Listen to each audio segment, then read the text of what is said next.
Kumpiyansa si dating Senador Bongbong Marcos na maipapanalo niya ang election protest laban kay Vice President Leni Robredo. Sinabi niya ni Marcos nung dumalo siya sa graduation rites sa Pangasinan State University. Napag-aralan na raw ng kanyang mga IT expert ang mga ebidensya kung bakit biglang nagbago ang bilang ng mga boto nung gabi ng May 9. Sinisikap pa naming kunin ang panig ng Vice Presidente. Sa ngayon, pinalilinaw ni Robredo sa Korte Suprema kung sino ang dapat magbayad ng mahigit 2 billion pesos na magagastos dahil sa protesta ni Marcos. Hindi raw kasi maito-turn over ng COMELEC ang mga vote counting machine sa Smartmatic dahil kasama ito sa mga ipinasusuri ni Marcos.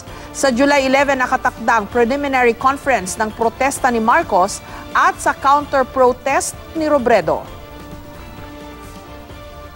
I'm very confident that we have a very good case simply because I have seen the evidence. And the evidence is overwhelming and it's very, very clear what has been done.